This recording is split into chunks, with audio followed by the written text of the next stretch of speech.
He looks good for 100.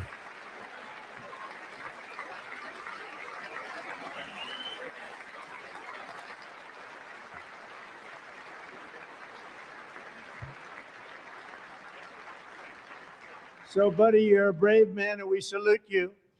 Even in times of challenge, setback, and immense heartache, the spirit of 1776 has always shone through very brightly. It was July 4th of last year when floodwaters tore through a girls' summer camp in Central Texas. One of the worst things I've ever seen. I was there, rising 26 feet in the matter of minutes, tragically claiming many, many lives. You all remember that one. As the waters threatened to sweep her away, 11-year-old Billy Kate McClament closed her eyes and prayed to God. She thought she was going to die. Those prayers were answered when Coast Guard rescue swimmer Scott Ruskin descended from a helicopter above. Nobody knew where he came from. It was Scott's first ever rescue mission, a young guy, but very brave, very, very top, always top in his class. And he lifted not just Billy Kate, but 164 others to safety.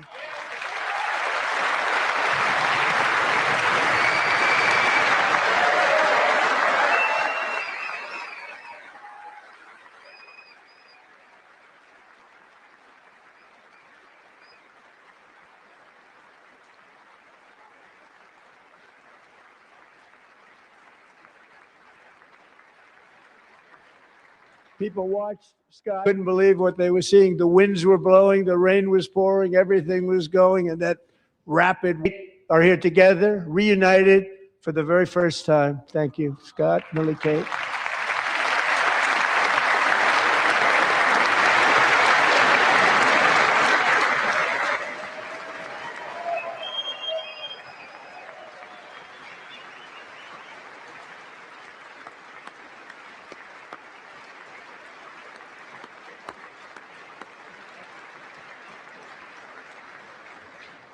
And Petty Officer Ruskin, I'm pleased to inform you that I am now awarding you. Well, let me get this audio. And here. Petty Officer Ruskin, I'm pleased to inform you that I am now awarding you the Legion of Merit for extraordinary heroism, which is what it was, extraordinary heroism. Thank you.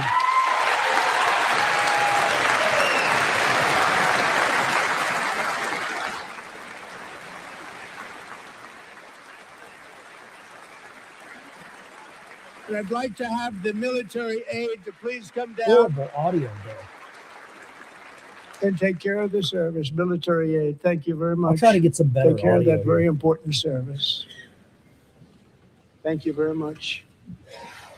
From 1776 to today, every generation of Americans has stepped forward to defend life, liberty, and the pursuit of happiness. And they're really doing it for the next generation. But now it's our turn. Together, we're building a nation where every child has the chance to reach higher and go further, where government answers to the people, not the powerful, and where the interests of hardworking American citizens are always our first and ultimate concern. That is the debt we owe to the heroes who came before us, and that is the promise we must keep to America for our 250th year.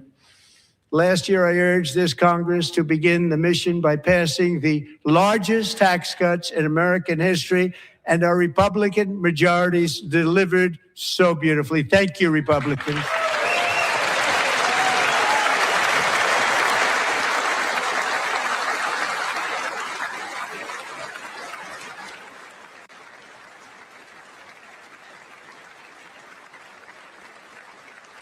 All Democrats, every single one of them, voted against these really important and very necessary massive tax cuts.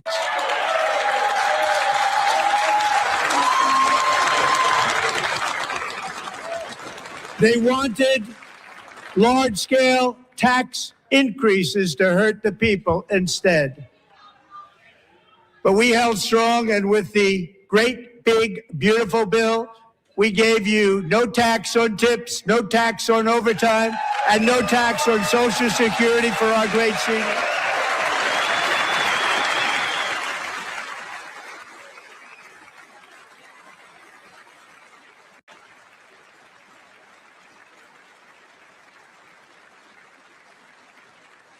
And we also made interest on auto loans tax deductible the first time, but only if the car is made in America.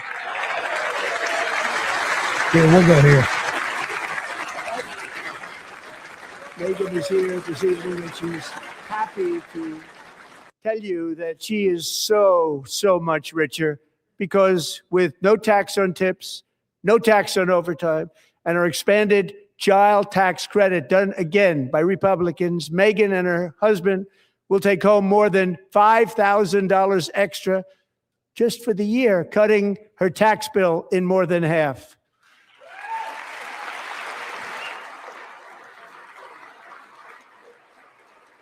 Megan, please stand up. We're fighting for you, Megan. Thank you, Megan. Thank you, Megan. We're fighting for you, Megan.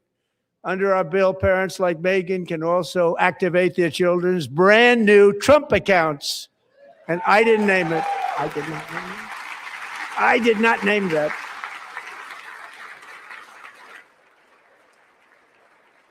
Nobody believes me, but I did not name it. It was named by a very tall man sitting right there in the third row. Nice man, a good man.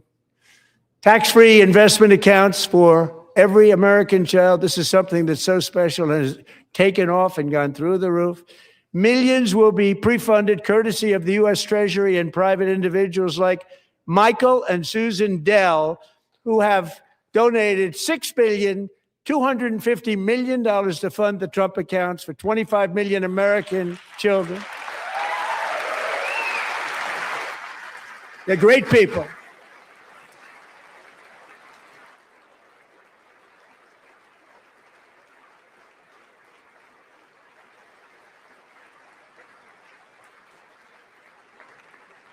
You know, I asked Michael Dell, how do you make all that money? He said, well, I just sat on my dorm in school and I made computers and I'd sell them to people.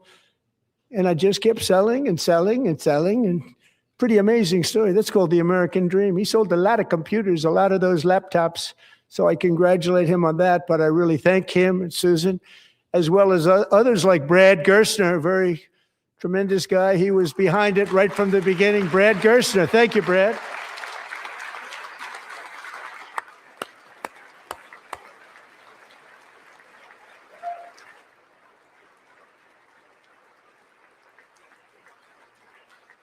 So with modest additional contributions, these young people's accounts could grow to over $100,000 or more by the time they turn 18. Think of it. How much money is that for somebody that started with nothing? Over 100,000, could be much more than that. To make this investment in our children's future, go to trumpaccounts.gov, trumpaccounts.gov. And a lot of people are doing it. It's setting every record in the book. It's popular. They knew what it was going to take. I'm so proud of them. I'm so proud of the people that got it started. And now it's just taken off. One of the primary reasons for our country's stunning economic turnaround, the biggest in history, where the Dow Jones broke 50,000 4 years ahead of schedule, and the S&P hit 7,000, where it wasn't supposed to do it for many years, were tariffs. I used these tariffs, took in hundreds of billions of dollars to make great deals for our country, both economically and on a national security basis. Everything was working well. Countries that were ripping us off for decades are now paying us hundreds of billions of dollars. They were ripping us so badly, you all know that. Everybody knows it. Even the Democrats know it. They just don't want to say it. And yet these countries are now happy, and so are we. We made deals. The deals are all done. And they're happy. They're not making money like they used to, but we're making a lot of money. There was no inflation, tremendous growth. And the big story was how Donald Trump called the economy correctly and 22 Nobel Prize winners in economics didn't. They got it totally wrong. They got it really wrong. And then just 4 days ago, an unfortunate ruling from the United States Supreme Court. It just came down. It came down. Very unfortunate ruling. But the good news is that almost all countries and corporations want to keep the deal that they already made, right, Scott? Knowing that the legal power that I, as president, have to make a new deal could be far worse for them, and therefore they will continue to work along the same successful path that we had negotiated before the Supreme Court's unfortunate involvement. So despite the disappointing ruling, these powerful country-saving, it's saving our country, the kind of money we're taking in, peace-protecting. Many of the wars I settled was because of the threat of tariffs. I wouldn't have been able to settle them without. Will remain in place under fully approved and tested alternative legal statutes. And they have been tested for a long time. They're a little more complex, but they're actually probably better, leading to a solution that will be even stronger than before. Congressional action will not be necessary. It's already time-tested and approved. And as time goes by, I believe the tariffs paid for by foreign countries will, like in the past, substantially replace the modern-day system of income tax, taking a great financial burden off the people that I love.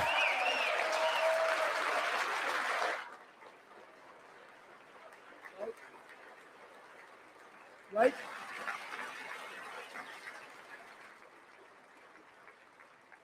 Moving forward, factories, jobs, investment, and trillions of dollars will continue pouring into the United States of America because we finally have a president who puts America first. I put America first. I love America.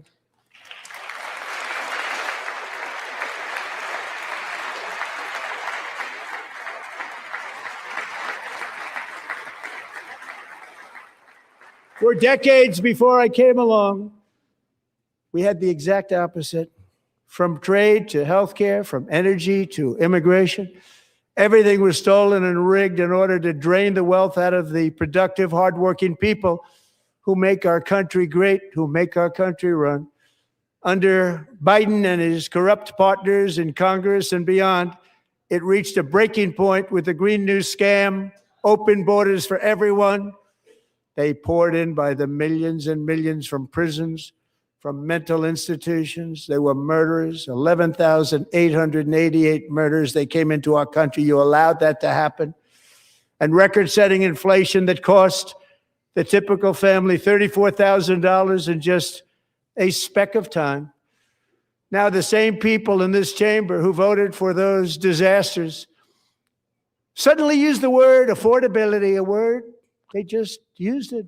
Somebody gave it to them, knowing full well that they caused and created the increased prices that all of our citizens had to endure. You caused that problem. You caused that problem.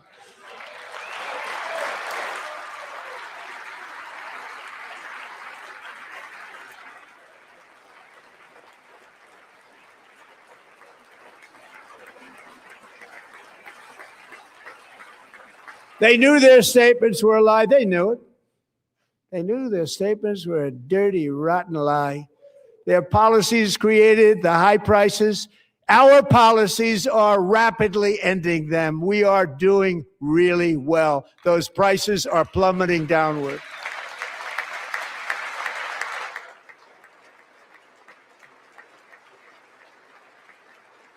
The price of eggs is down 60%, Madam Secretary. Thank you. The cost of chicken, butter, fruit, hotels, automobiles, rent is lower today than when I took office by a lot.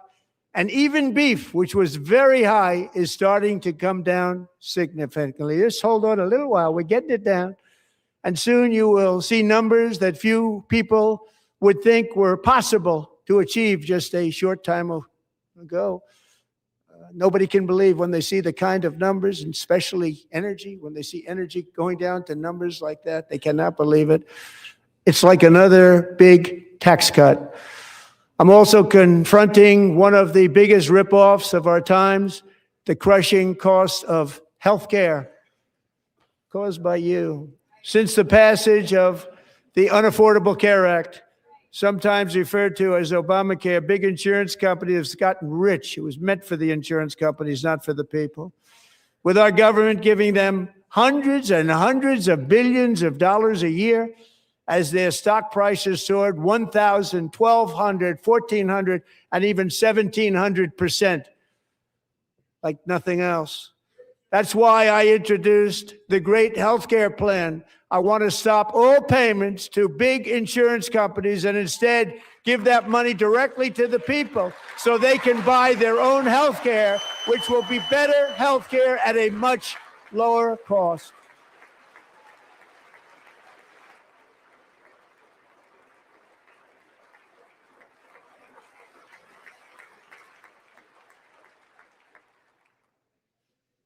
In addition, my plan requires maximum price transparency. That's a big deal.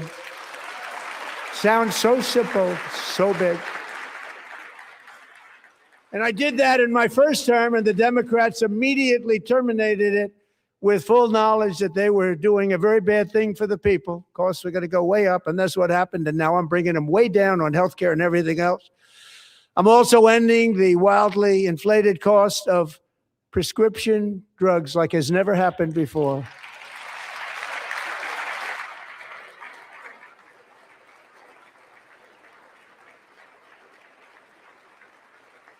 Other presidents tried to do it, but they never could. They tried. Most didn't try, actually. But they tried. They said they tried. They couldn't do it. They didn't even come close. They were all talk and no action, but I got it done.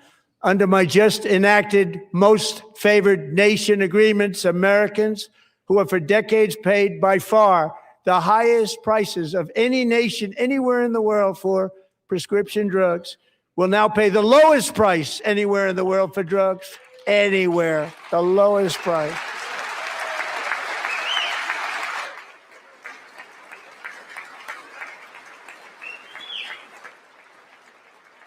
So in my first year of the second term, should be my third term, but strange things happen. I took prescription drugs, a very big part of healthcare, from the highest price in the entire world to the lowest. That's a big achievement. The result is price differences of 300, 400, 500, 600% and more, all available right now at a new website called TrumpRx.gov. And I didn't name that one either, by the way.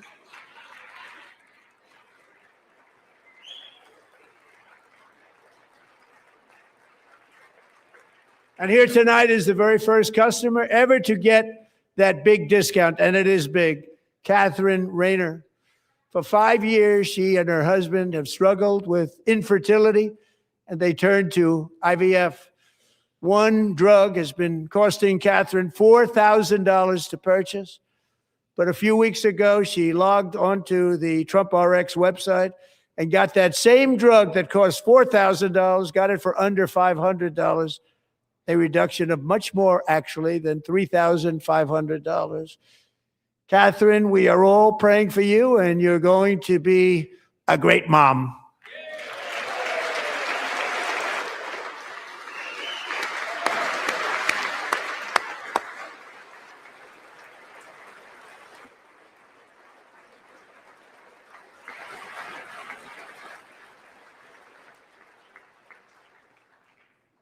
So now I'm calling on Congress to codify my most favored nation program into law. Now, the one thing I'm not sure it matters because it's going to be very hard for somebody that comes along after me to say, let's raise drug prices by 700 or 800%.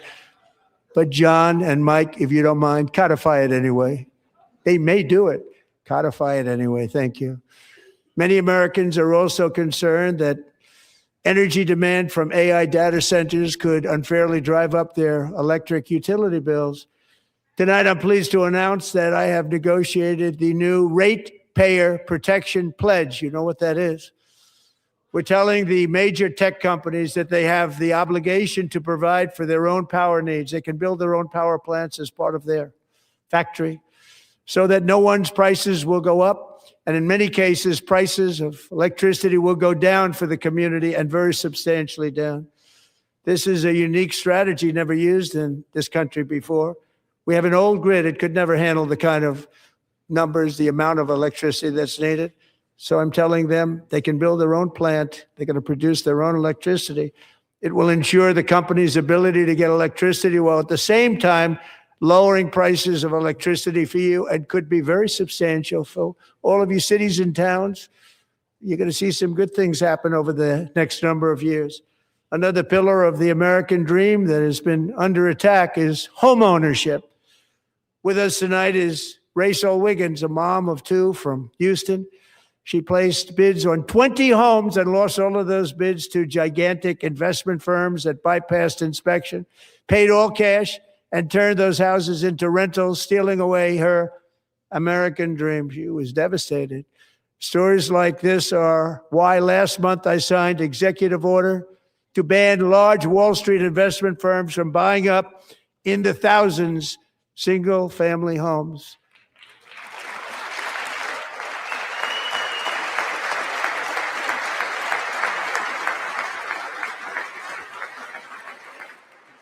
And now I'm asking Congress to make that ban permanent, because homes for people, really, that's what we want. We want homes for people, not for corporations. Corporations are doing just fine. Rachel, thank you very much. Good luck with your home. You'll get one soon.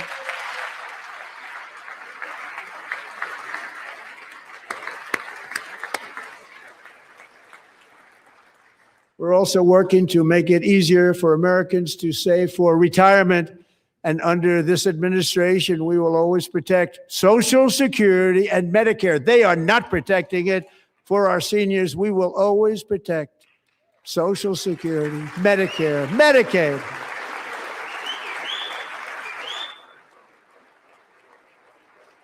Since I took office, the typical 401k balance is up by at least $30,000. That's a lot of money. We have millions and millions of people, because the stock market has done so well, setting all those records. Your 401ks are way up. Yet half of all of working Americans still do not have access to a retirement plan with matching contributions from an employer. To remedy this gross disparity, I'm announcing that next year my administration will give these often forgotten American workers, great people, the people that built our country, access to the same type of retirement plan offered to every federal worker. We will match your contribution with up to $1,000 each year, as we ensure that all Americans can profit from a rising stock market. Let's also ensure that members of Congress cannot corruptly profit from using insider information.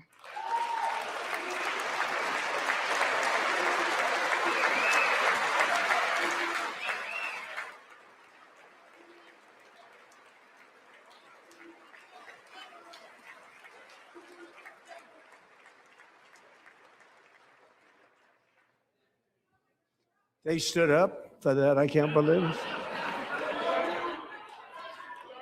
I can't believe it. Did Nancy Pelosi stand up if she's here? Doubt it. Pass the Stop Insider Trading Act without delay.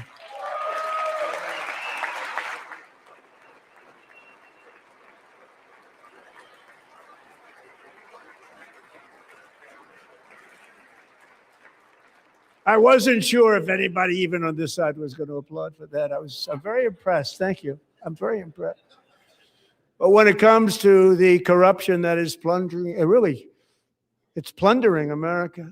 There's been no more stunning example than Minnesota, where members of the Somali community have pillaged an estimated $19 billion from the American taxpayer. Oh, we have all the information. And in actuality, the number is much higher than that. And California, Massachusetts, Maine, and many other states are even worse. This is the kind of corruption that shreds the fabric of a nation, and we are working on it like you wouldn't believe. So tonight, although started 4 months ago, I am officially announcing the war on fraud to be led by our great Vice President, J.D. Vance. He's about to call out Nick Shirley. Watch.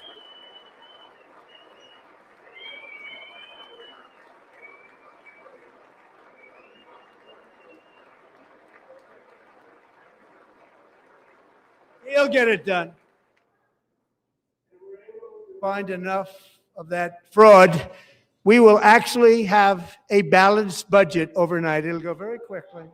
That's the kind of money you're talking about. We'll balance our budget. The Somali pirates who ransacked Minnesota remind us that there are large parts of the world where corruption and lawlessness are the norm, not the exception. Importing these cultures through unrestricted immigration and open borders brings us problems right here to the USA. And it is the American people who pay the price in higher medical bills, car insurance rates, rent, taxes, and perhaps most importantly, crime. We will take care of this problem. We're going to take care of this problem. We are not playing games. Delilah.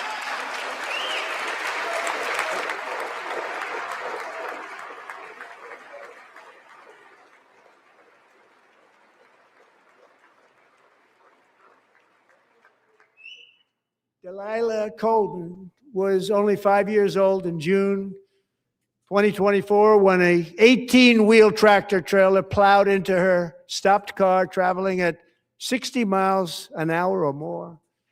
The driver was an illegal alien let in by Joe Biden and given a commercial driver's license by open borders politicians in California. Doctors said Delilah would never be able to walk or talk, have a good life. She wouldn't even be able to eat again. But against all odds, she is now in the first grade learning to walk. And she's here this evening with her dad, Marcus, a fantastic man. Delilah, please, you are a great inspiration. Please stand up.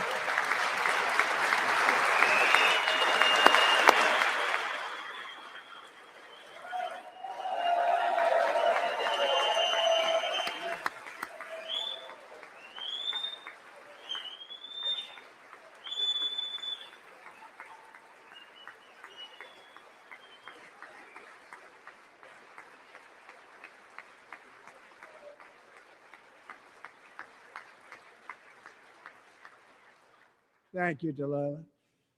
Many, if not most, illegal aliens do not speak English and cannot read even the most basic road signs as to direction, speed, danger, or location. That's why tonight I'm calling on Congress to pass what we will call the Delilah Law, barring any state from granting commercial driver's licenses to illegal aliens.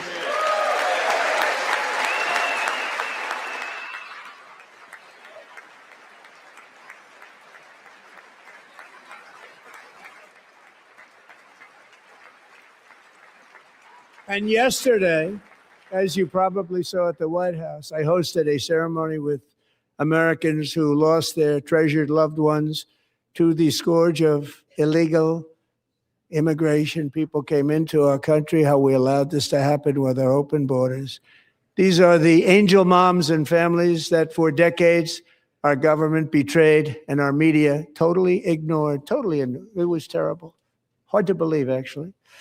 In 2023, a 16-year-old high school cheerleader named Elizabeth Medina was supposed to perform in her town's Christmas parade, but she never arrived. Her mother, Jacqueline, went home to look for her, and she found her lying dead in a bathtub, bleeding profusely after being stabbed 25 times.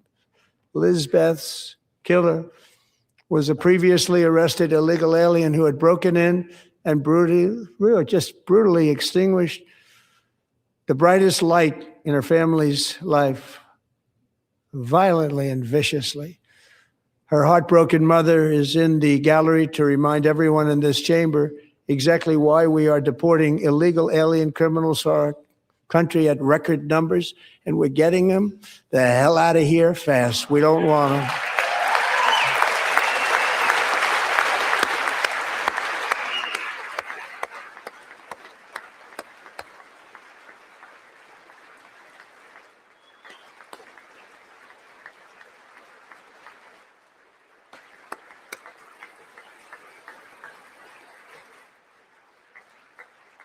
Thank you very much, Jacqueline. Thank you. We can never forget that many in this room not only allowed the border invasion to happen before I got involved, but indeed they would do it all over again if they ever had the chance. If they ever got elected, they would open up those borders to some of the worst criminals anywhere in the world.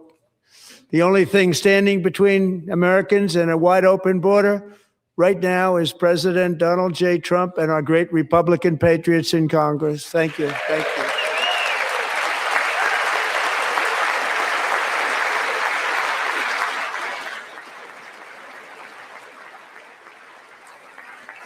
As we speak, Democrats in this chamber have cut off all funding for the Department of Homeland Security. It's all cut off.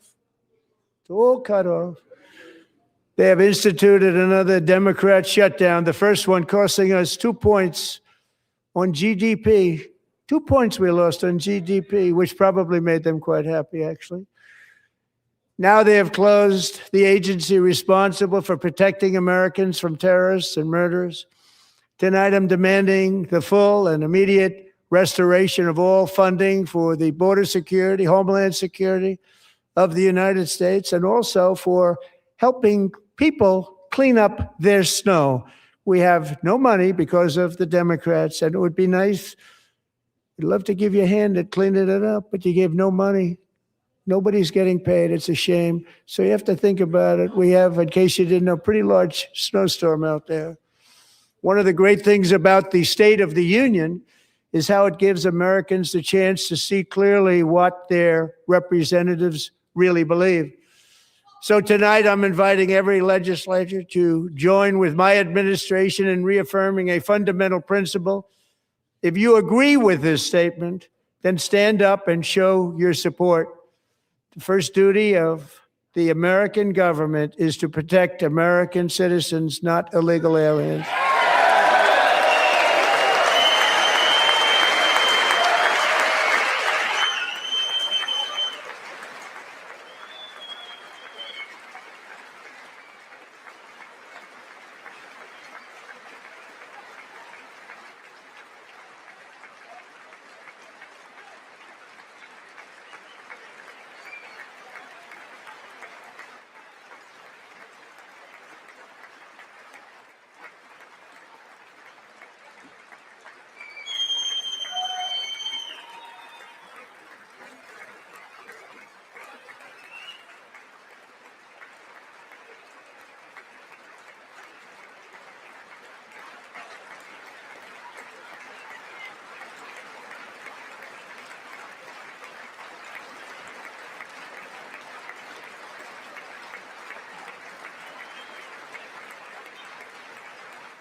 Isn't that a shame? You should be ashamed of yourself not standing up.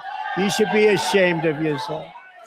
That is why I'm also asking you to end deadly sanctuary cities that protect the criminals and enact serious penalties for public officials who block the removal of criminal aliens.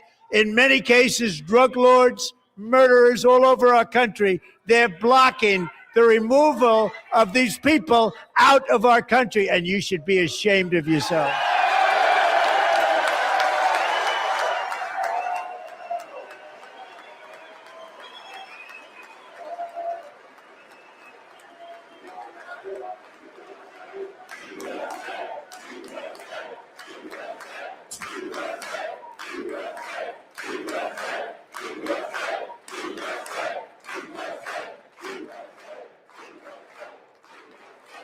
And perhaps most importantly, I'm asking you to approve the Save America Act.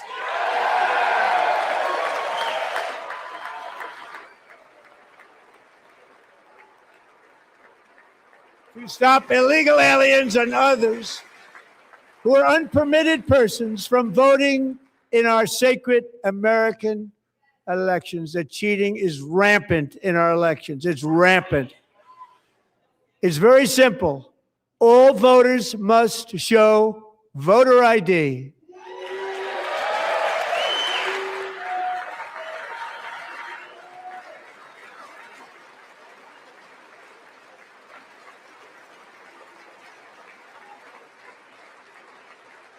All voters must show proof of citizenship in order to vote.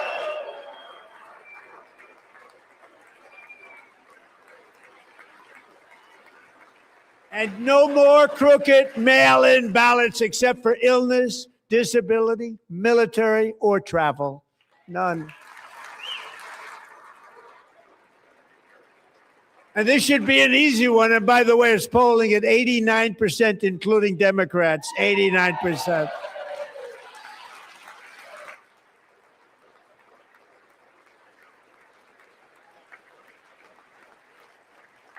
And even the new communist mayor of New York City, I think he's a nice guy, actually. Speak to him a lot. Bad policy, but nice guy. Just said they want people to shovel snow. They got hit hard. Wants them to shovel snow, but if you apply for that job, you need to show 2 original forms of ID and a Social Security card. Yet they don't want identification for the greatest privilege of them all, voting in America. No, it's no good. No good. Both Republicans and Democrats overwhelmingly agree on the policy that we just enunciated. And Congress should unite and enact this common sense, country-saving legislation right now, and it should be before anything else happens.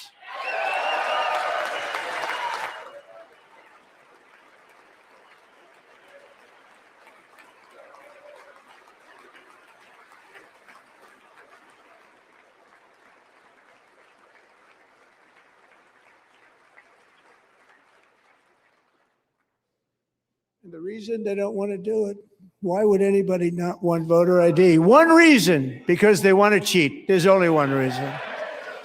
They make up all excuses. They say it's racist. They come up with things. You almost say, what imagination they have.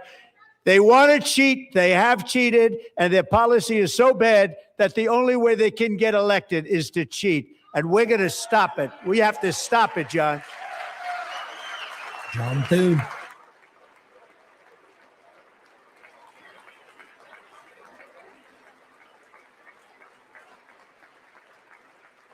And here is one more opportunity to show common sense in government. In the gallery tonight are Sage Blair and her mother, Michelle. In 2021, Sage was 14 when school officials in Virginia sought to socially transition her to a new gender, treating her as a boy and hiding it from her parents. Hard to believe, isn't it? Before long, a confused Sage ran away from home after she was found in a horrific situation in Maryland. A left-wing judge refused to return Sage to her parents because they did not immediately state that their daughter was their son. Sage was thrown into an all-boys state home and suffered terribly for a long time.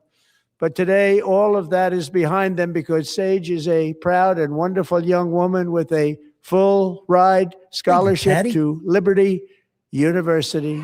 Sage and Michelle, please stand up.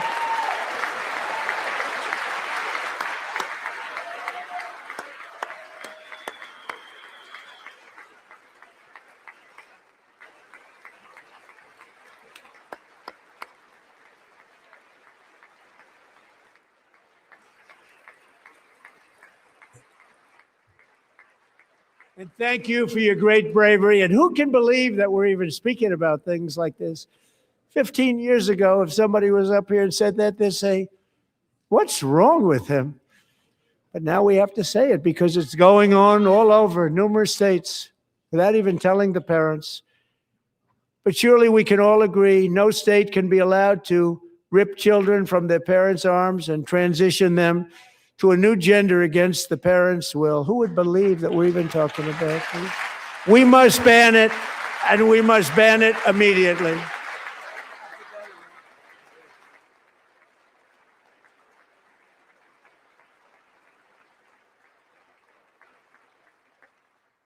Look, nobody stands up. These people are crazy. I'm telling you, they're crazy. Amen. Hallelujah. And boom shakalaka. Amazing. Incredible. Boy, oh boy. We're lucky we have a country. With people like this, Democrats are destroying our country, but we've stopped it just in the nick of time, didn't we? Huh?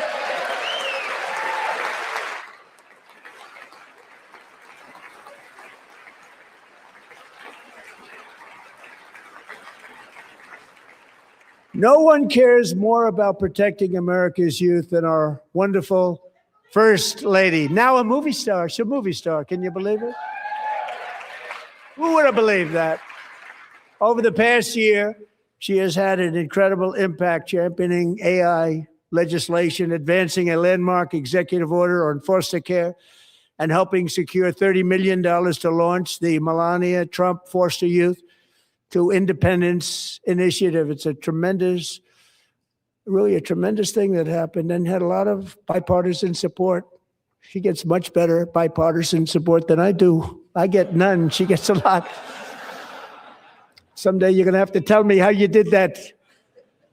And students and educators in every state have joined the First Lady's efforts in the presidential AI challenge, keeping America's next generation positioned to succeed and strongly succeed in the future.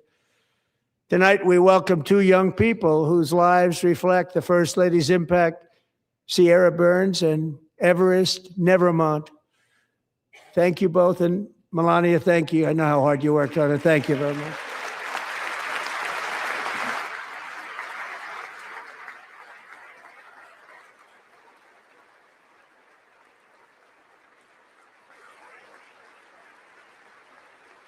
And can an amen and a boom shakalaka go right there?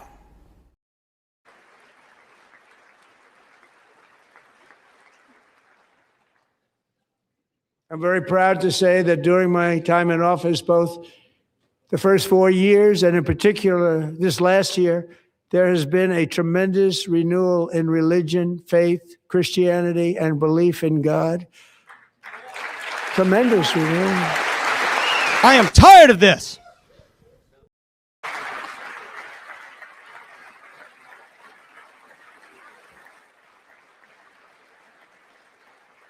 This is especially true among young people, and a big part of that had to do with my great friend, Charlie Kirk, a great guy, great man.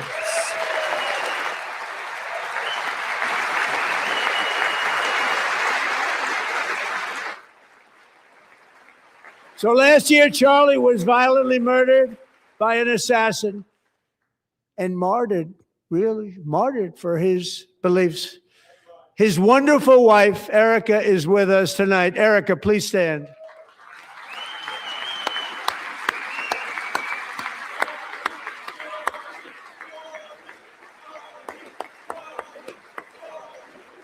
Amen. Hallelujah. And boom shakalaka.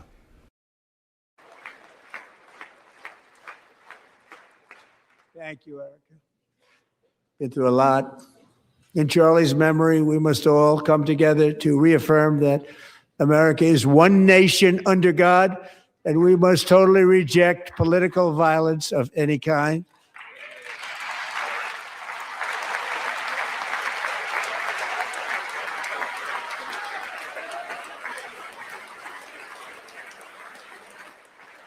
We love religion, and we love bringing it back, and it's coming back at levels that nobody actually thought possible. It's really a beautiful thing to see.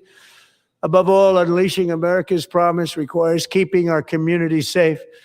We have made incredible strides, yet dangerous repeat offenders continue to be released by pro-crime Democrat politicians again and again. We are honored to be joined tonight by a woman who's been through hell, Anya Zaretska. In 2022, she and her beautiful daughter, so beautiful, what a beautiful young woman, Irina, fled war-torn Ukraine to live with relatives near Charlotte, North Carolina. And by the way, what's going on with Charlotte?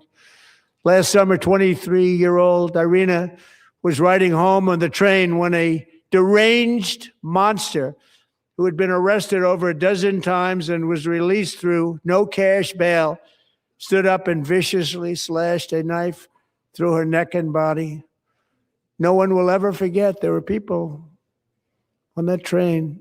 No one will ever forget the expression of terror on Irina's face as she looked up at her attacker in the last seconds of her life. She died instantly.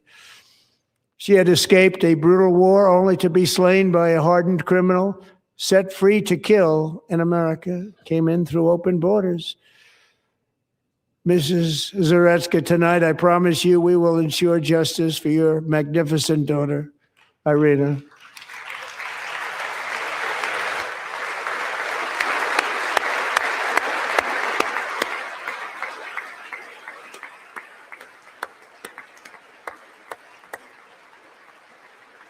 These evil bastards. Thank you, Nathan. How do you not stand? How do you not stand? I'm asking this Congress to pass tough legislation to ensure that violent and dangerous repeat offenders are put behind bars, and importantly, that they stay there.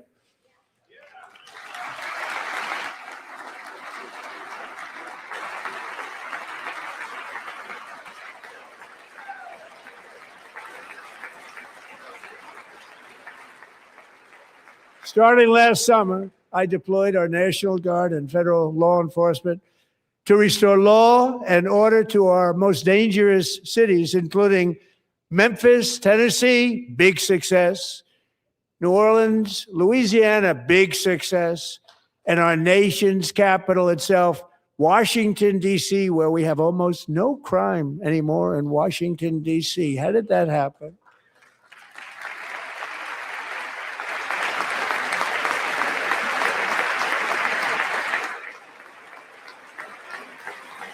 In fact, crime in Washington is now at the lowest level ever recorded, and murders in D.C. this January were down close to 100% from a year ago.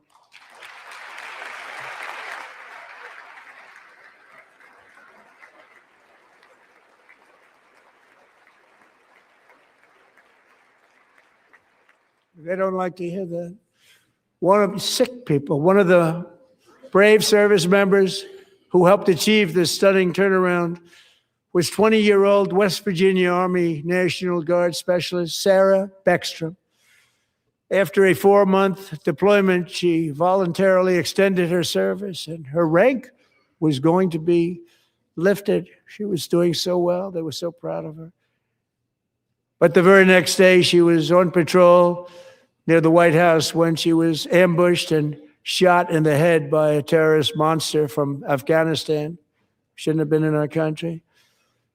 And all because she wore the uniform of our nation, she was shot. He traveled here because he didn't like people wearing our uniform. He was sick and deranged, shouldn't have been in our country. Sarah Beckstrom died in order to defend our capital, and we are honored to be joined by her wonderful parents, Gary and Evalie. Your daughter was a true American patriot, and she will be greatly missed. She was a great person. I saw reports on her. They've never seen anything like it.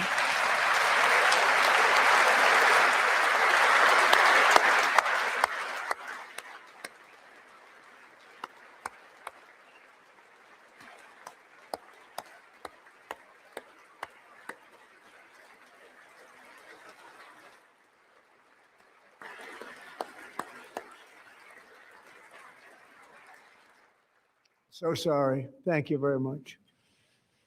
She's a great young lady. I saw reports that were like Perfect. She was perfect. Serving alongside Sarah that day was Staff Sergeant Andrew Wolf. The terrorist shot Andrew in the head, and no one thought he could possibly make it. The two of them, Sarah and Andrew, both shot violently in the head. Neither was expected to make it. They weren't even given a chance, except his wonderful mother, named Melody, who I spoke to the same night. And she was so positive. The doctors thought that Andrew was gone, but his mother said, no, Mr. President, Andrew will be fine. He's going to make it. I've never seen anything like it. I mean, he was given almost no chance. She said, I have no doubt, sir, he's going to be okay. This was a conversation that I had with her that night, with her son laying helplessly in bed, blood all over. Everybody is praying, she said, sir, he will be okay. The doctors didn't understand what she was saying. And after looking at the results of the damage done, neither did I. She was so strong and conclusive that even Andrew's great father felt she didn't really understand the gravity of the situation. But she turned out to be right. Right, Melody? She turned out to be right.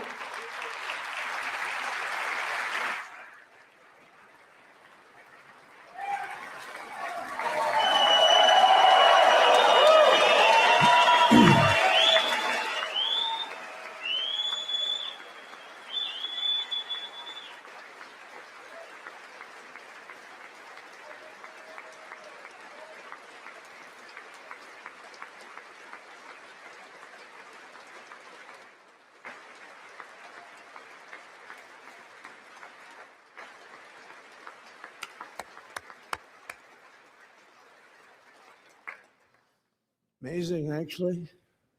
I said, where does this woman come from? She's the most positive person I've ever met. With God's help, Andrew has battled back from the edge of death, and we're talking about the edge of death, on his way to a miraculous recovery. He's got a little work to do, but he's doing great. Nice to see you. He's a good-looking guy. Nice to see you. Thanks, Andrew. Thank you very much.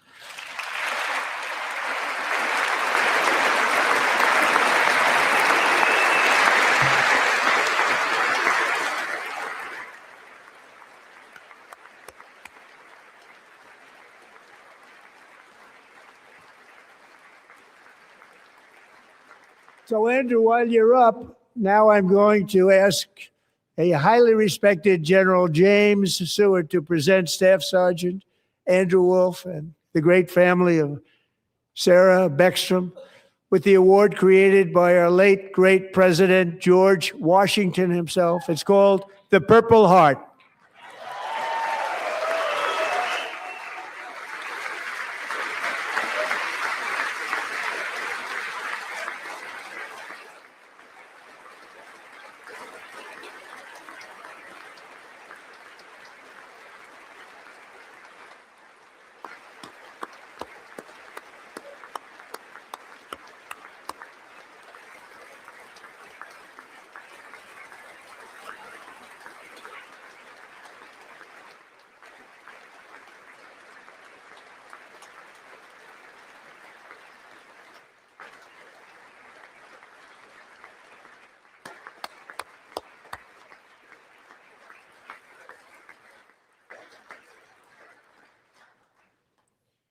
We love you all. Love you.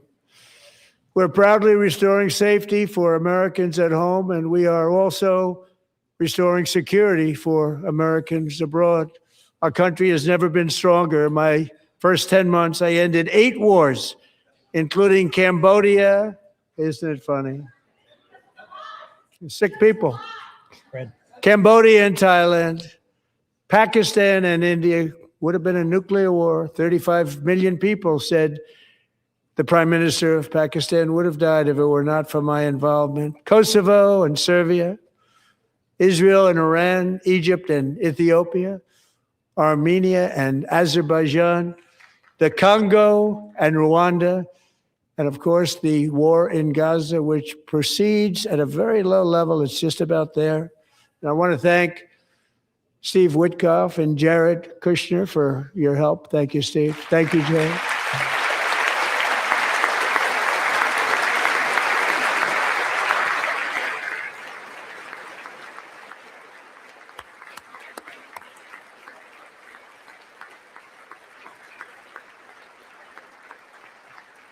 And I also want to thank the man they report to, Secretary of State Marco Rubio. Thank you, Marco.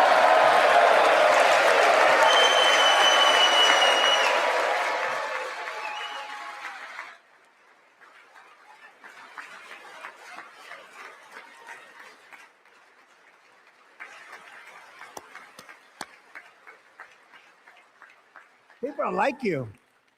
You know, Marco got 100% of the votes when he was in confirmation. I think our next one was about 54%. And some of the Democrats are now saying, I can't believe we approved that guy.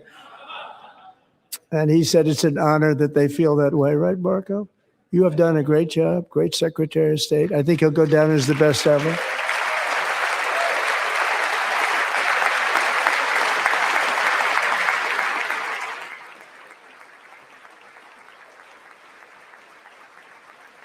Under the ceasefire I negotiated, every single hostage, both living and dead, has been returned home. Can you believe that?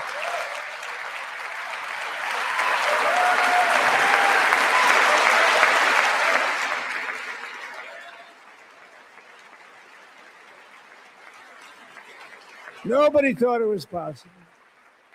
Nobody thought that was possible. Both living and dead. And those parents who had a dead son, their boy, they'd always tell me their boy, they wanted him as much as though he were living. It was an amazing period of time. And they came back, and when we got all of the living hostages back, and many, many before them, but I always said those last 20 are going to be very tough, but we got many, many more, hundreds. But I said those last 20 are going to be tough. We got them back, but we only got back 14 or 15 of the dead of the 28. And believe it or not, Hamas worked along with Israel, and they dug and they dug and they dug. It's a tough thing to do, going through bodies all over, passing up 100 bodies sometimes for each one that they found. Tough job. And they finally got it back to 27. And then Steve and Jared, they got it back to 28. They found all 28. Nobody thought that was possible, but we did it. And I remember the family of the 28th. They were so grieved, but they were so happy as it's possible to be. They had their boy back. The mother said, "Sir, we have our boy back." What a period of time that was, but we got them all back. So thank you both very much. Great job.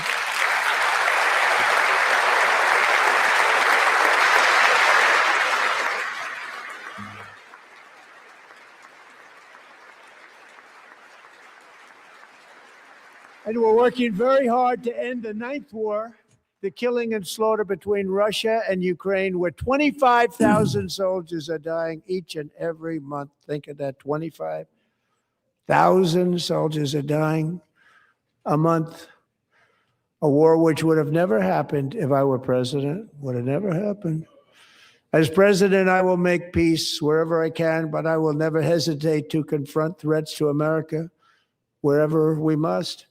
That's why in a breakthrough operation last June, the United States military obliterated Iran's nuclear weapons program with an attack on Iranian soil known as Operation Midnight Hammer.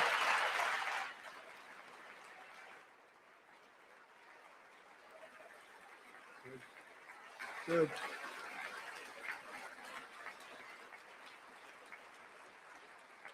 For decades, it had been the policy of the United States never to allow Iran to obtain a nuclear weapon. Many decades.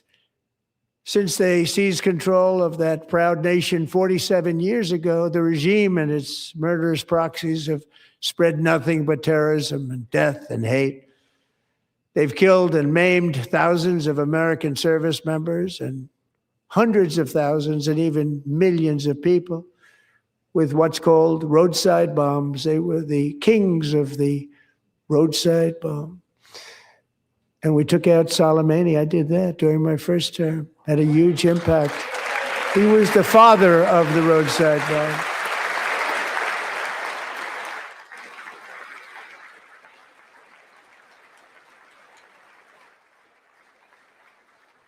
And just over the last couple of months with the protests, they've killed at least, it looks like 32,000 protests, 32,000 protesters in their own country. They shot them and hung them. We stopped them from hanging a lot of them with the threat of serious violence. But this is some terrible people. They've already developed missiles that can threaten Europe and our bases overseas, and they're working to build missiles that will soon reach the United States of America.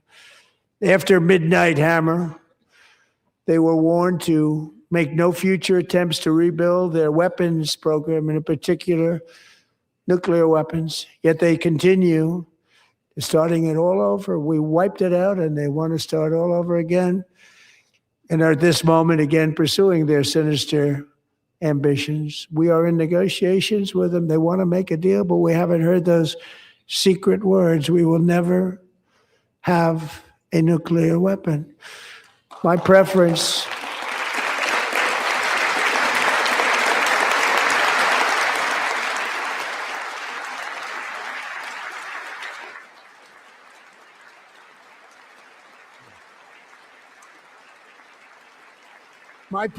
is to solve this problem through diplomacy.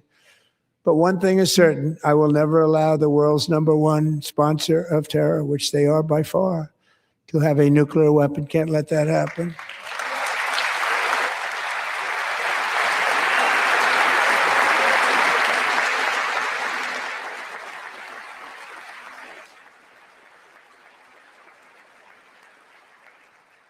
And no nation should ever doubt America's resolve. We have the most powerful military on earth. I rebuilt the military in my first term. We're going to continue to do so. Also, we just approved a $1 trillion budget. We have no choice. We have to be strong because hopefully we will seldom have to use this great power that we built together. It's really called peace through strength, and it's been very, very effective.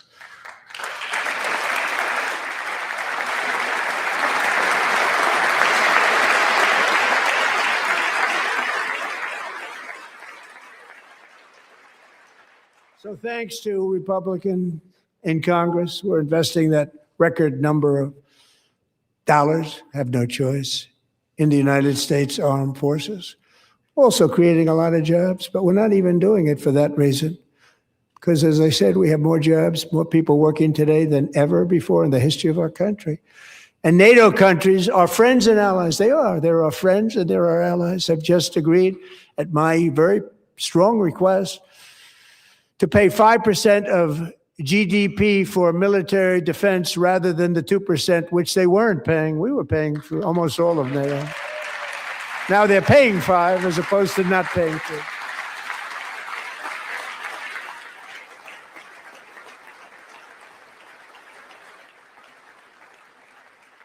And getting that 5% was something which everyone said would never be done, could not happen. We got it really easily with one meeting. And big difference between 2% that's not paid. We were paying the freight of many of them. Very few were paid up. Now 5%, then they're paid. And everything we send over to Ukraine is sent through NATO, and they pay us in full. They pay us totally in full. Every branch of our armed forces is setting records for recruitment. This is so exciting. And every service member recently.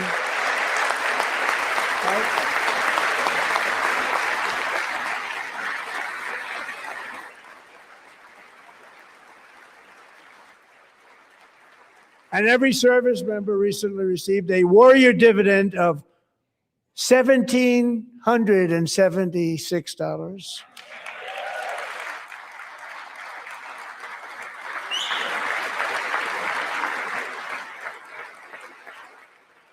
You know, they put it on my desk. We got the money from tariffs and other things. A lot of money we have. We have much more money than people understand. Have to rebuild that program a little bit, but it won't take long.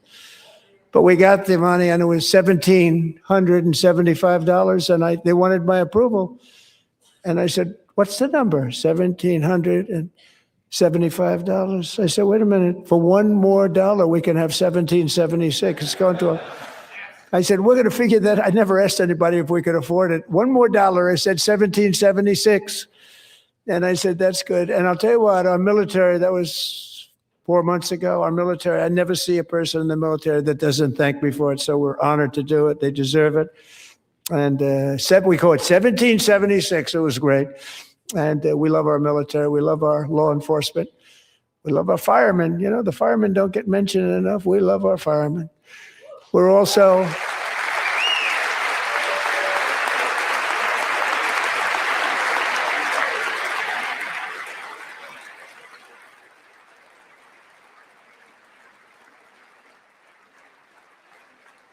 We're also restoring American security and dominance in the Western Hemisphere, acting to secure our national interests and defend our country from violence, drugs, terrorism, and foreign interference. For years, large swaths of territory in our region, including large parts of Mexico, really large parts of Mexico, have been controlled by murderous drug cartels. That's why I designated these cartels as foreign terrorist organizations, and I declared illicit fentanyl as a weapon of mass destruction.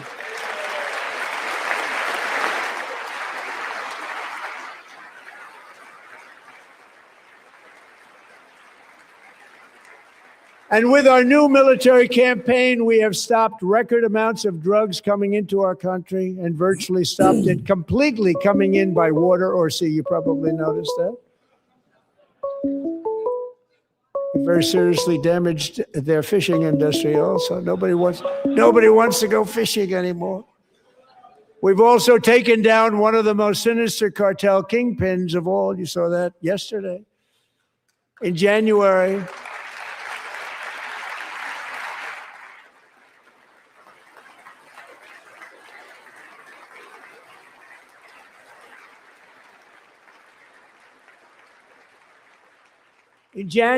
elite American warriors carried out one of the most complex, spectacular feats of military competence and power in world history. No one's seen anything like it. Foreign leaders, I won't tell you who, called me and they said, "Very impressive, very impressive." They couldn't watch. They saw what happened. This is a different fighting force that we had years ago when we fought to tie. You know, it's a great fighting force. I'm so proud of it. Look at Space Force. Space Force is my baby because we did that. My baby, it's becoming so important.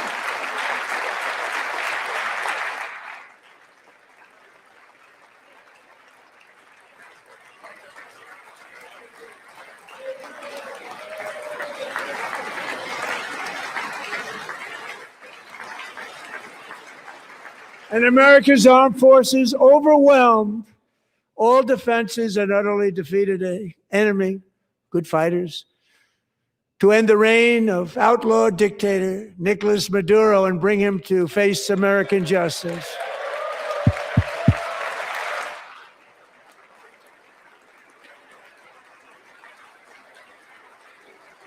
And this was an absolutely colossal victory for the security of the United States, and it also opens up a bright new beginning for the people of Venezuela. We're working closely with the new president of Venezuela, Delcy Rodriguez, to unleash extraordinary economic gains for both of our countries and to bring new hope to those who have suffered so terribly. They really did suffer. With us tonight is Alejandro Gonzalez. She grew up in a tight-knit Venezuelan family and was especially close to her beloved uncle Enrique.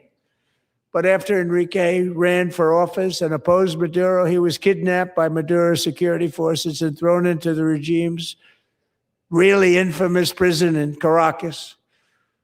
Alejandro feared she would never see her uncle again. She feared for her own life also.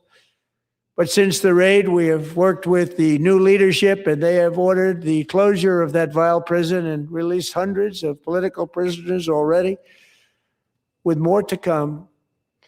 Alejandro, I'm pleased to inform you that not only has your uncle been released, but he is here tonight. We brought him over to celebrate his freedom with you in person. Enrique, please come down.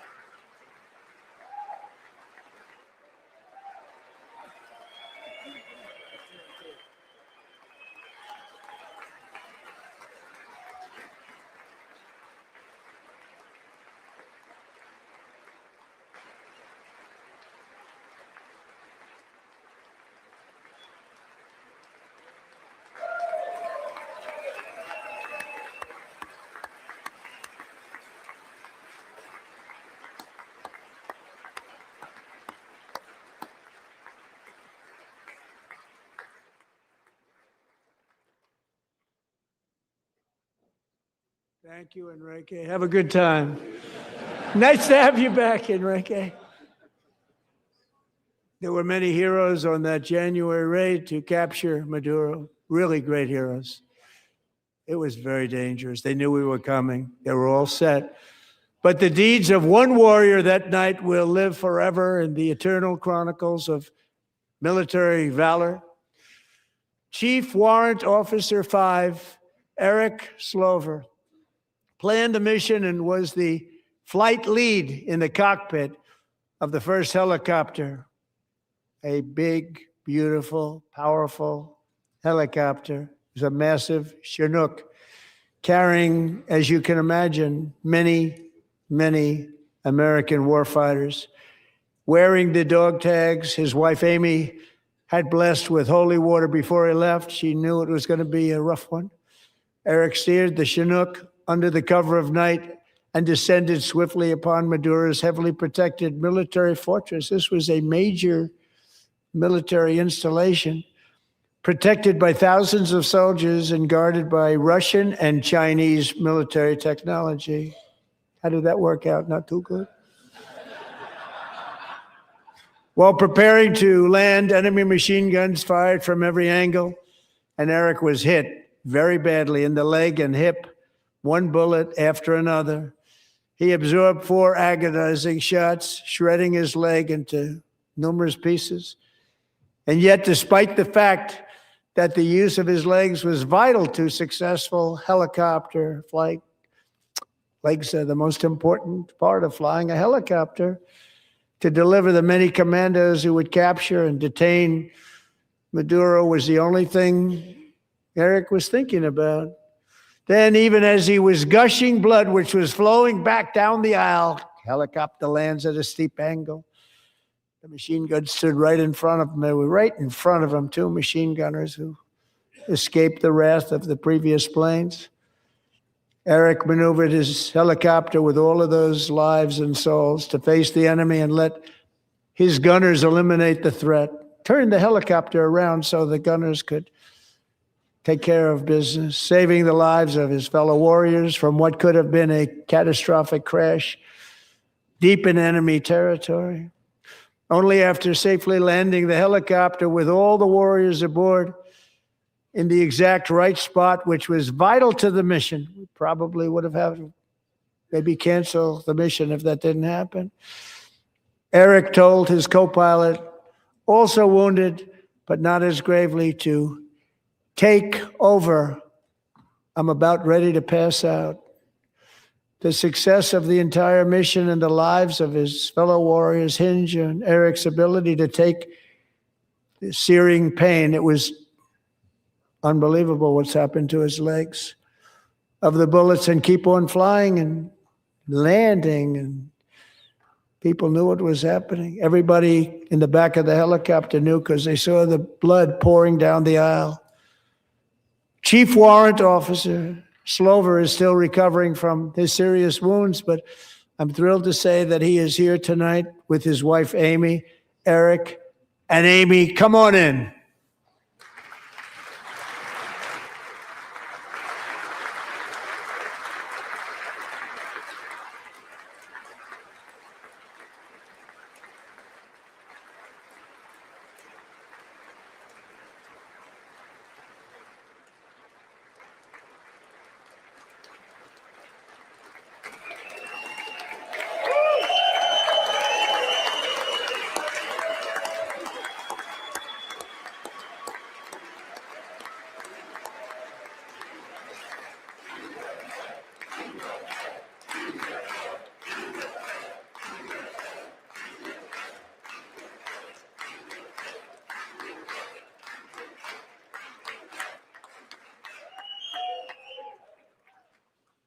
So we have a surprise for Eric and Amy.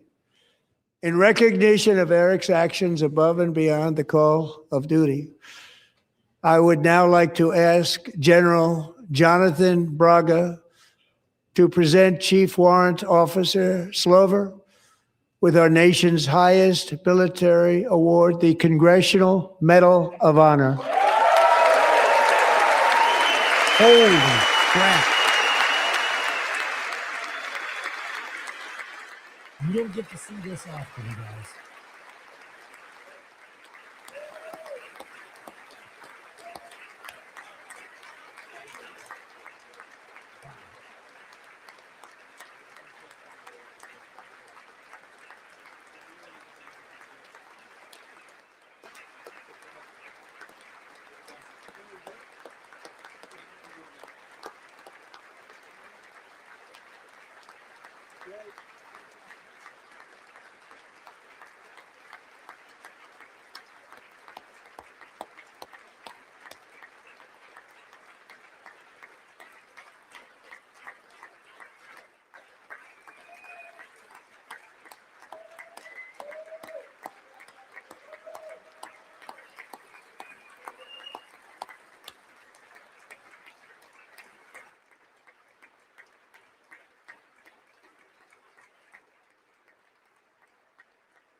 Well, thank you very much, Eric and Amy. Great to get to know you. I met with them and with a lot of their fellow warriors at Fort Bragg recently. You notice the name Fort Bragg, we have it back, we brought it back. We won the First World War with it, the Second World War with it, and then they decided to change the name. So we changed it back. Everybody wanted to change back too. And 10 of Eric's fellow warriors from that incredible night of victory will also be receiving medals at a private ceremony that will soon be held at the White House, and Eric will be there. Thank you.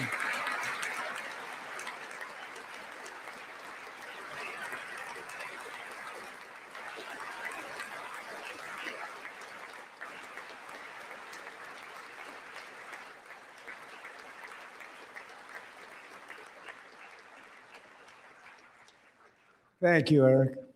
That's a big one. Tonight we've celebrated many truly extraordinary American patriots, but there is one last living legend to honor before we go. He is one more heroic American aviator, Navy fighter pilot. Royce Williams served in World War II, Korea, Vietnam, flying more than 220 missions. In the skies over Korea in 1952, Royce was in the dogfight of a lifetime, legendary dogfight. Flying through blizzard conditions, his squadron was ambushed by 7 Soviet fighter planes.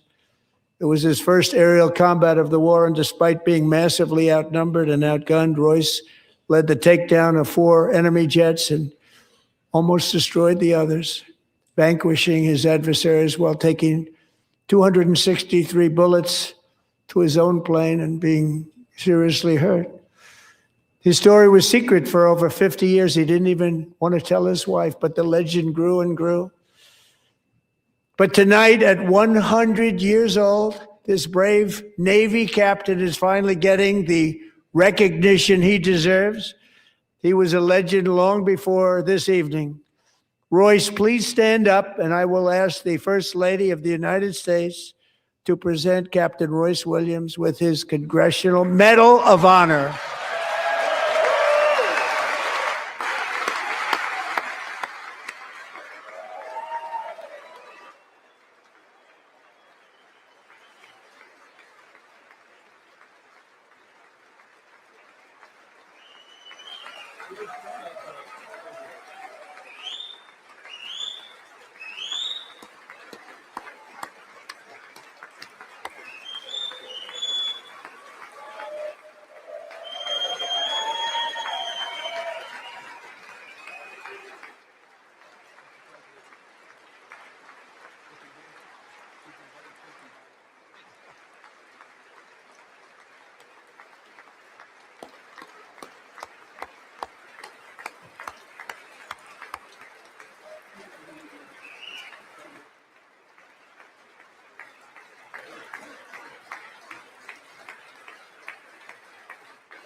Thank you, Royce, and thank you, Eric. I've always wanted the Congressional Medal of Honor, but I was informed I'm not allowed to give it to myself, and I wouldn't know why I'd be taking it, but if they ever open up that law, I will be there with you someday. But you know, that's our highest honor, Congressional Medal of Honor, and that's a big thing, and it's an honor to be in the same room with you. Thank you both very much, Eric. Thank you.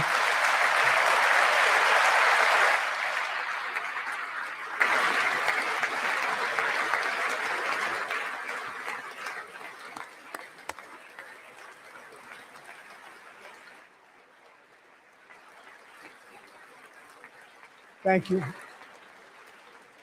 250 years is a long time in the life of a nation, but in another sense, it's really a mere moment in the eye of history. Two of the gentlemen we met in the gallery this evening took their first breaths 1 century ago, 100 years before that, on July 4th, 1826, the author of the Declaration of Independence, brilliant, Thomas Jefferson, drew his last breath. Just a single long human lifespan separates the giants who declared and won our independence from the heroes who stand among us tonight. Everything our nation has done, everything we have achieved, has been the work of those few great lifetimes. In those brief chapters, Americans built this nation from 13 humble colonies into the pinnacle of human civilization and human freedom, the strongest, wealthiest, most powerful, most successful nation in all of history. Americans ventured out across the daunting and dangerous continent. We carved paths through an unforgiving wilderness, settled a boundless frontier, and tamed the beautiful but very, very dangerous Wild West. From empty marshes and wide open plains, we raised up the world's greatest cities. Together, we mastered the world's mightiest industries and shattered history's monstrous tyrannies. And we liberated millions from the chains of fascism, communism, oppression, and terror. Americans lifted humanity into the skies on the wings of aluminum and steel.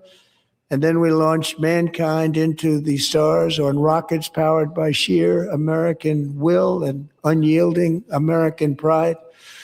We wired the globe with our ingenuity. We captivated the planet with American culture. And now we are pioneering the next great American breakthroughs that will change the entire world. All of this and so much more is the enduring legacy, unmatched glory of the hardworking patriots who built and defended this country and who still carry the hopes and freedoms on all of humanity's backs. For years, they were forgotten, betrayed, and cast aside. But that great betrayal is over, and they will never be forgotten again.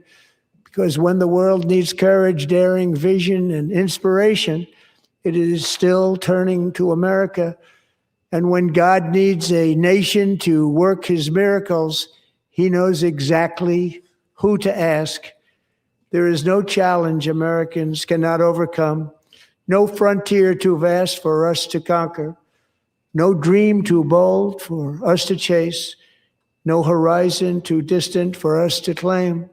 For our destiny is written by the hand of providence, and these first 250 years were just the beginning. From the rugged border towns of Texas to the heartland villages of Michigan, from the sun-kissed shores of Florida to the endless fields of the Dakotas, and from the historic streets of Philadelphia to right here in our nation's capital, Washington, D.C., the golden age of America is upon us.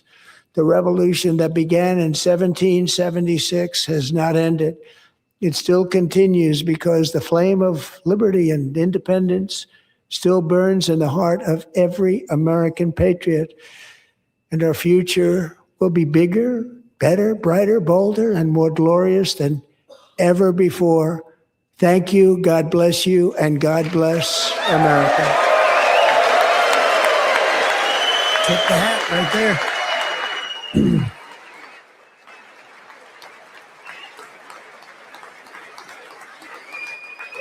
I want to take a handful of calls and see what people think. Is that okay with you guys?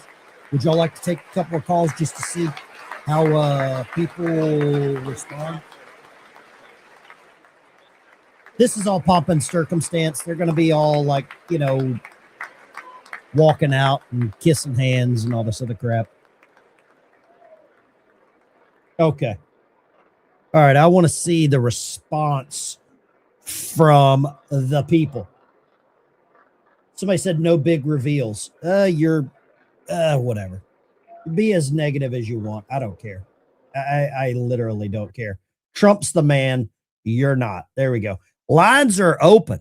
I'm going to grab some calls here real quick. 615-475-7864. Turn the audio down or you'll get dunked on. Let's go, Chris, Hope, Arkansas. Kick it off, Chris. What you got? Hey, Ben, I'll tell you what, it literally made me physically sick at my stomach. You had stepped out to get a cup of milk, and President Trump said, if you support this statement, please stand. And the statement he made was that the first duty of the U.S. government is to serve and protect United States citizens, not illegal aliens. I love it. And not one single Democrat stood up. They hate America. It was literally sickening because they hate this country and they are doing everything in their power to destroy it. And it should prove to everybody. If it's not obvious now, I think Stevie Wonder can see how much the Democrat Party hates America. Chris, I'm going to grab some more calls. I want to get some reactions here. I want to get as many reactions as I possibly can from everyone. I want to give you your opportunity. This is your show. Okay? Daisy Trumpet. Thank you very much. Channel. God bless you. Let's go right here. Line 2. What you got, line 2? Hi. I thought tonight's speech was absolutely incredible. Best presidential speech that I've ever heard. Good. So proud of our president. I am too. I really am. I don't know how anybody can say Trump doesn't love this country. He might have a lot of faults. He might say what he shouldn't say at the wrong time. He might say what he should say at the right time. But he loves America. And that's more than any Democrat can say. Thank you for calling. Trump reminded us how much better we are all in this country with him as back as our president. Yeah. The doom pill morons better buckle up. The demonic doom pill morons better buckle up. Love and respect the vets. Trump loves veterans. Anybody that says, oh, he did this. I'll tell you this. I didn't like John McCain. Line 2, go right ahead, line 2. Hello. If there was a pile of dog poop there, they all would have had poop on their noses. I loved every minute of The it. Democrats? Oh, hell yeah. I got you. Let me grab this one. There we go. Okay. Appreciate Good you, night. brother. I'm going to try to get through as many calls as I can. So just bring the heat, turn the audio down, and there you go. I always got to do it with this hand. Perfect. I really, really want someone to call in and tell me that they didn't agree with anything that he said. Line 3, go. Hey, brother, I tell you what, my wife would not watch this because she knew. She knew what? She knew it was going to be pro-America. It would be celebrating the greatness of men and women who lived here. And she just would not want to watch. She's anti-American? No, she's not anti-American. She was so indoctrinated by, I don't know how to explain her, but. Is this your wife or your ex-wife? Well, she's my wife, but she just, I mean, we disagree about politics. We don't talk about it at all. God, I'm sorry. Has nothing to do with our relationship. But I was like, hey, honey, let's watch this. And she's like, No, I'm not. And she knew. How do you exactly wake up what was every gonna happen. day living with someone that doesn't like America? Because it sounds anti-American. Well, it does, but I mean, she's just. I value her opinion. I want exactly someone who, I can disagree with, Sure, and still love at the same time. Okay. I don't know. it- I'm going to tell you this. In a marriage, just me personally, I want somebody that I know is on my team, and I'm Team America. And if somebody doesn't like America, the last time I checked, the exit door on any airport is open. And if you don't like America, don't talk with your freedom. If you don't like a farmer, don't talk with your mouth full. If you don't like, I just, man, I don't know how you get through it. What state do you live in? I'm guessing Washington, Oregon, or California. No, I don't. I lived in Hawaii. I lived in New York. I lived in Texas and Missouri. And, I tell you what, it's just, women just, everyone's different, so hard. Is her name Karen? No. Okay. I did marry, well, no, I did not marry one of those. Because she sounds like a Karen. I'm going to grab some more calls, man.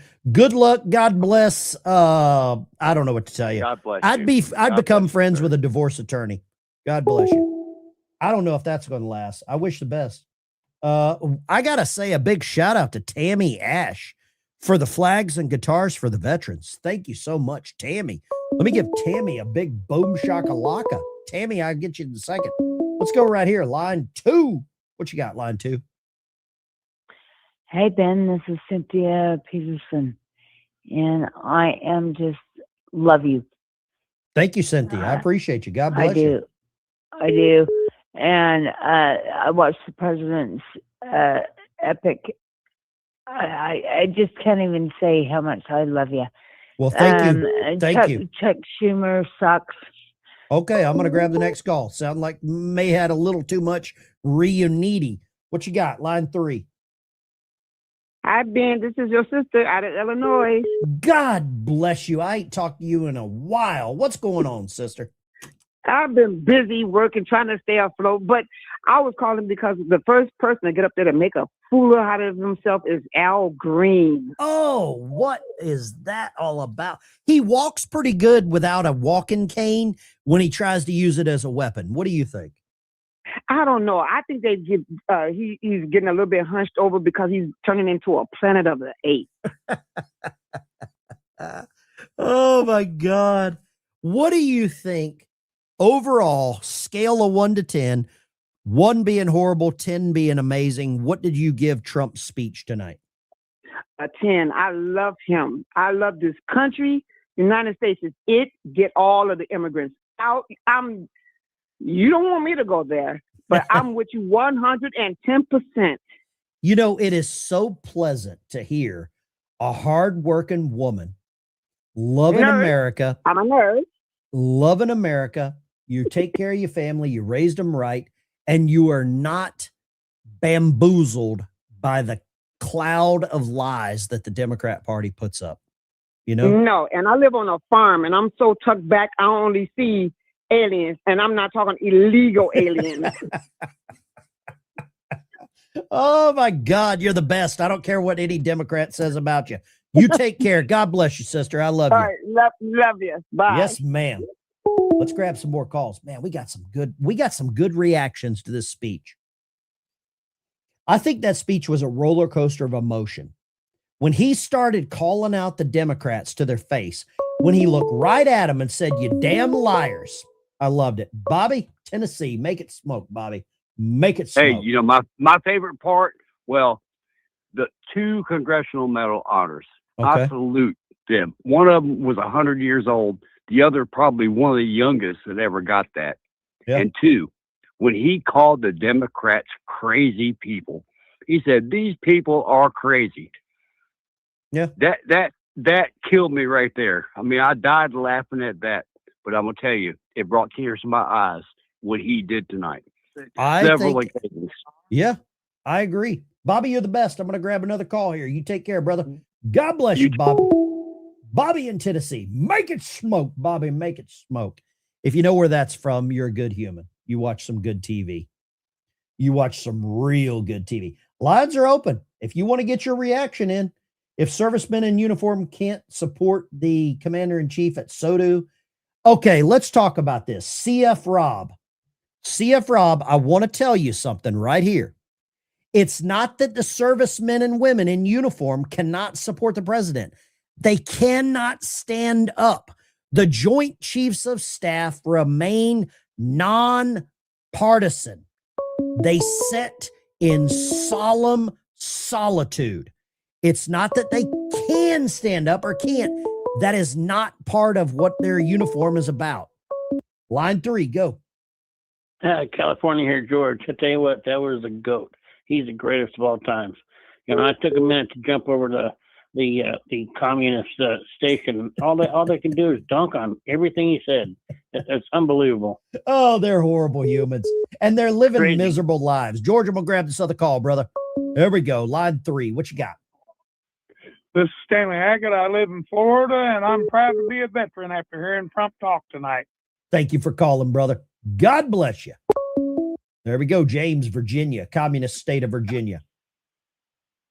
Ben, I tell you what, I'm probably not going to sleep at all just thinking about this speech tonight. It was the greatest State of the Union I've ever, I've ever seen. And I'll tell you something else. Who in the hell are these communist Democrats? Who do they represent in America? I'll tell you who they represent. I'll tell you who they represent. They represent every criminal walking the street. They represent every liberal judge that's trying to circumvent America's growth. They represent every illegal alien. They represent every able-bodied human or able-bodied American and non-American in America drawing welfare, food stamps, and all this other crap while you and I get up and go to work. My sister from Chicago called in and she said she's been busy working. You know why? Because there's millions and millions of pieces of shit walking around the United States right now that are depending on us to feed them. And that's the damn truth. Absolutely. What his speech showed tonight, undoubtedly they're evil, and also the communist governor of Virginia is doing the rebuttal tonight. Oh, great. I wonder how many people is going to watch that. I'm sure watching her blow spit bubbles with a hockey helmet and a drool tray on will be very exciting. James, take care, brother. God bless you. Somebody said, no, I'm not. No, I am. Somebody in the chat said, Ben, I am. Do not put my name in the same sentence with Rush Limbaugh. He is the great one. He is the GOAT. Trump's the GOAT for president. Rush Limbaugh's the GOAT behind a microphone. I can't carry Rush Limbaugh's burned cigars. I'm not in that caliber of anything. Rush is way nicer than I am, or was way nicer than I am. Rush was more eloquent than I am. He has a better vocabulary than I do. My wife was peeved calling you little steps. I love you, brother. She's going to come around. Have your wife call in. I'd love to find out why she hates America. Ask should Dems in the first 2 rows, blah, blah, blah, be wearing them. The military members are not allowed to stand up. It is nonpartisan. The military is supposed to be nonpartisan. Somebody said, you're super busy. I did hear that and definitely would put it past them. Mentioned an email a while ago. Would you be interested in a couple pictures of the dim of the barn where they filmed Hee Haw? Absolutely. Send me that. BR549. That was Junior Sample's phone number. If you know that, you're a good human and you had a good childhood. I learned, I think I took anatomy class watching Hee Haw. That's what I think. I think anatomy class was Hee Haw. Let's see here. I mean, did anybody care about this? Let's see here. Let me show you this. Did anybody care about these 2 clowns? Ro Khanna and Thomas Massey hanging out on the sidelines. Thank you very much, Tammy. I can't say thank you enough. Rokana has over 31,000 stock trades, right? You think Dan Crenshaw doesn't even come close. And Thomas Massey, we know what's happening with his wife's farm. We know what's happening there. Lines are open, 615-475-7864. Feel free. Let me know what you think. We'll take a couple more calls. Just speak my voice. Don Lampkins. What's Don Lampkins over here? Military never stood once. Don Lampkins, I am going to... Don Lampkins, you are an absolute... You're ignoring anything that I said. The military in uniform down front, those are the Joint Chiefs of Staff. The same way that the Supreme Court does not stand. The Supreme Court does not stand. The Joint Chiefs of Staff does not stand. They work for the president. They do not stand in support of a partisan or political speech. And I don't know how else to tell you that. I just don't know how else to describe it. I feel like I am talking to someone on a short bus full of Democrats licking windows. One flush for the Dems. One.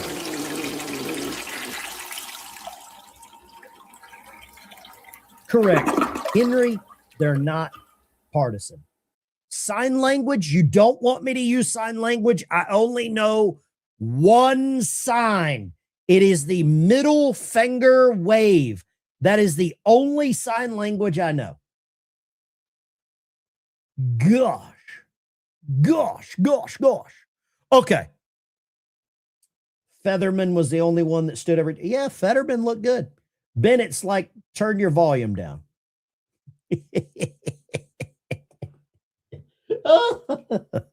Yeah, you're absolutely right. Yeah.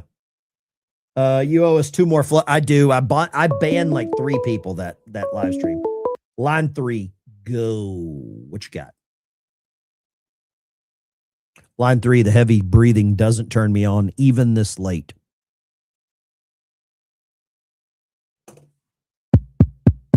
Hello, line 3. Well, you're dumb as a bowl of hair. You're dumb as a bowl. Hey, let me just flush them too.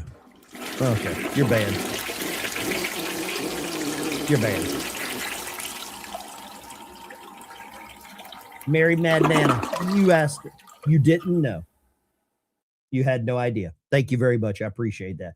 There was never a yes, ma'am, only yes, sir, or even a woman capping. I don't know what it is. Okay. Did you see Fetterman shake Trump's hand? I didn't, but I'm sure he will. Guys, gals, girls, I'm going to say this. I'm getting out of here. We will be live tomorrow morning, 6:30 a.m. Central, 7:30 a.m. Eastern. Hey, shipmate from Central Alabama. I want to say thank you very much for Tammy really helping the channel out tonight. You're the best. I don't care what any of your liberal neighbors say. And Tammy, email me. Tammy, email me right at the bottom. I'm going to pick out 5 random members from the live stream tonight. Actually, 6 random members from the live stream tonight. I've got 6 packages to send out.